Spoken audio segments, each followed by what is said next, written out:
We are back to science this time, and we are going to look at a lesson where the differentiation combines the use of graphic organizers, first language, and substitution tables. In the previous science lesson, the children started making predictions about which objects are magnetic and learned about the types of materials that can be magnetic. They were saying sentences like, "I think a 10p coin is magnetic because," and justifying their claims. They were saying these in their own language and English. Their first language helped them to use their prior knowledge from their countries of origin, transfer it to English, and support the production of the statements in the English language.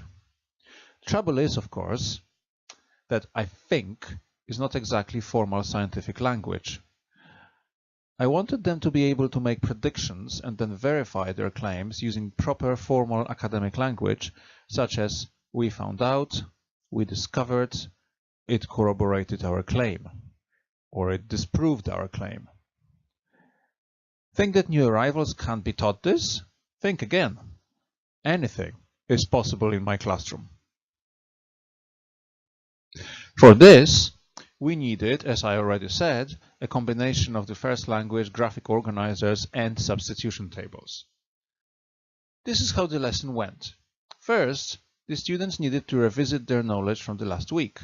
I used a starter activity for this, where students needed to remember the names of the objects, concepts, magnetic, from the last lesson.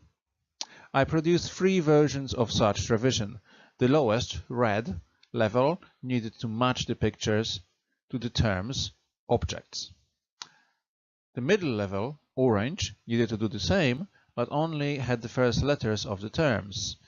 So, for example, felt pen was FP.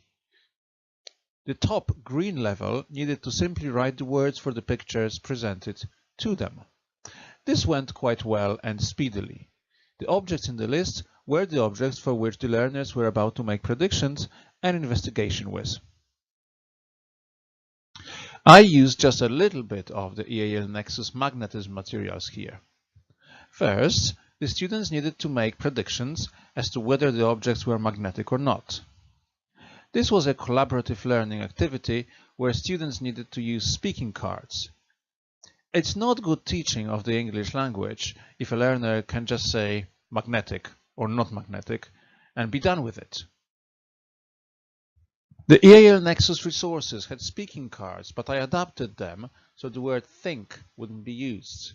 Look at the examples below. Rather than simply say "I think is magnetic" or "I think will be magnetic," which is what they did the previous lesson, actually, I got them to say phrases such as "I believe is magnetic" and "I predict will be magnetic." I have also changed the card that said "I am not sure if" is magnetic to "I am not certain if" is magnetic. And "please can you repeat that" became "please can you restate that." You can see how more formal academic language is insisted upon here. Following this pair activity, the students were given magnets and the objects and now conducted the investigation to see if their predictions met the actual reality. As they conducted these, they ticked magnetic or non-magnetic in the last column of the diagram. Now, I needed to get them to write up sentences about both their predictions and their investigations, and whether the original predictions were the same as their eventual results. Having high expectations dictates that you ask the students to do this using scientific language, not Facebook-like language. This is what was done. First, the learners needed the actual language to use, and they needed to know that different words with synonymous meanings can be used in different contexts, and that they come in different shades of formality and informality. Look at the lines below. Each contains 5 words, which learners are to place on the line from the left to the right going upwards, starting with the least formal and moving to the most formal. They translated them first. I have time in my class to do so. You could set it as homework, prior to your lesson, and then, working together, using their first language understandings, place them on the clients. I needed to give some learners guidance with this, but overall it was quite successful on the students' first attempts. Once we had these words arranged from spoken-like to academic-like, and the learners understood what they meant, we were one step closer to writing 2-sentence paragraphs about the predictions and outcomes of the investigations. To scaffold their writing, I used a graphic organizer, which included substitution tables. This needed to be leveled. The lowest level, which is what you can see on this screen, had most boxes filled in. The words in the boxes were arranged from non-academic to academic already. This means that the first word in the list is less academic and the last is the most academic.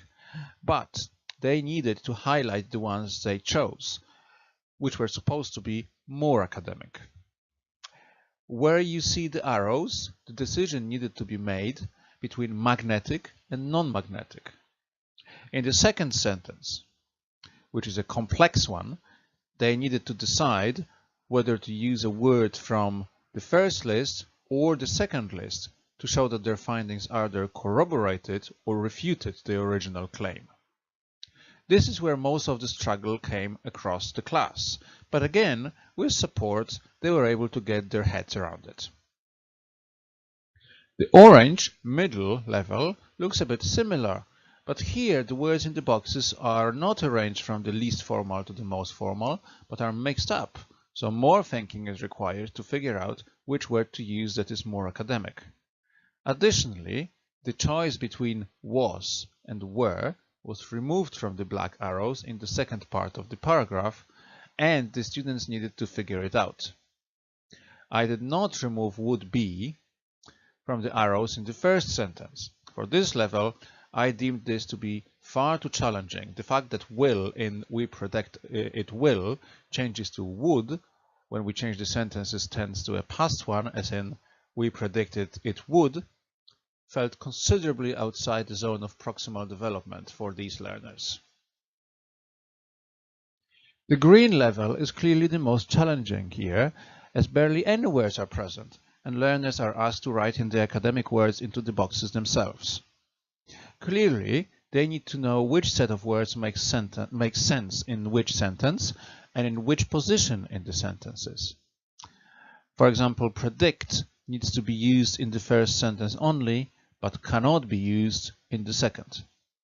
Obviously, the decision on whether to use corroborate or refute needs to be made correctly in order for the sentences to make sense.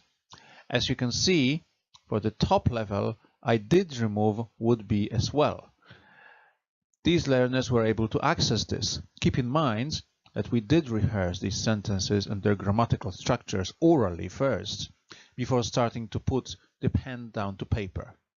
From talk to writing, this should be any teacher's way of approaching writing.